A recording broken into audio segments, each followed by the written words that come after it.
Good evening, and welcome to Nocturnal Whispers, where shadows speak and the night unveils its darkest truths. Tonight, as you settle into the comfort of your blankets, we'll journey together to a frozen wilderness, a place where mystery lingers in every gust of wind and snowdrift, a place called Dyatlov Pass. This is not a ghost story, nor is it mere folklore. This is a tale grounded in chilling reality, one that has baffled scientists, conspiracy theorists, and investigators for over 6 decades. Dim the lights, close your eyes if you dare, and let's unravel the enigma of the Dyatlov Pass Incident. In January of 1959, a group of 10 young hikers embarked on what should have been the adventure of a lifetime. They were university students, brilliant, passionate, and full of life, led by Igor Dyatlov, a skilled outdoorsman who was just 23 years old. Their destination, a treacherous route through the Ural Mountains in the Soviet Union. This was no casual hike. The terrain was harsh, and temperatures plunged to an unforgiving minus 30 degrees Celsius. But these weren't amateurs. They were experienced, determined, and well-prepared. Or so it seemed. On January 27th, the group began their trek, full of excitement and optimism. But just one day later, Yuri Yudin, one of the hikers, fell ill and turned back. He had no idea that his decision to leave would save his life.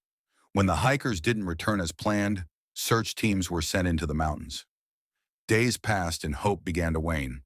On February 26th, they found the campsite. What they saw chilled even the most seasoned rescuers. The hikers' tent was partially buried in snow, but it wasn't the snow that shocked them. It was the tent itself. It had been slashed open from the inside, as if they were desperate to escape something, or someone. But what could make 9 experienced hikers flee into the brutal cold without shoes or jackets? Footprints led away from the tent, scattered and frantic. The first bodies were found a mile from the campsite near the edge of a forest. 2 men, barefoot and dressed only in underwear, lay frozen beside a small fire. Nearby, tree branches were snapped, as if someone had climbed high in a frantic attempt to see, or escape, something. As the search continued, rescuers found more bodies. A third was discovered between the campsite and the forest, as if they were trying to return to safety but never made it. Then months later, the final 4 hikers were found in a ravine. Unlike the others, these bodies bore gruesome injuries.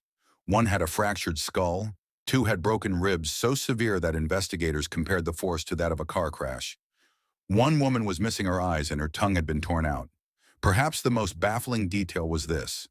Some of their clothing contained traces of radiation. What could possibly explain such a horrific and bizarre scene? Over the years, countless theories have emerged. Some are scientific, others supernatural. Let's start with the logical ones.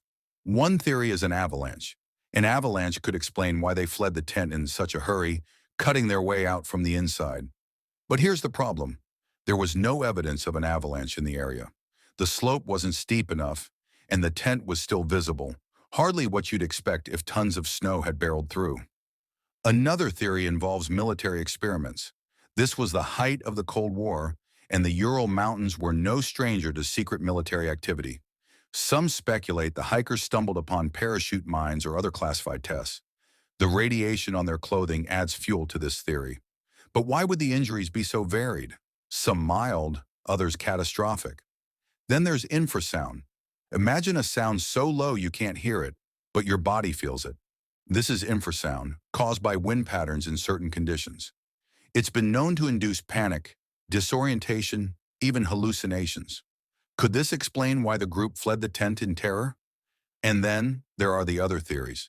Some witnesses claim to have seen strange orange lights in the sky on the night of the incident. UFOs? Perhaps. Or maybe something more sinister.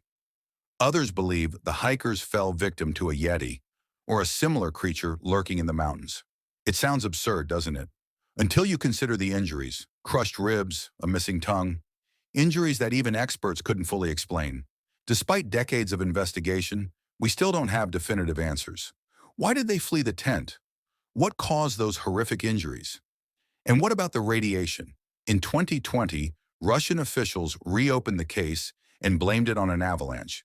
But for many, that explanation feels incomplete.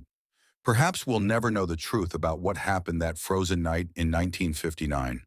Or perhaps some secrets are meant to remain buried in the snow. Thank you for joining me tonight on Nocturnal Whispers. Good night and dream well.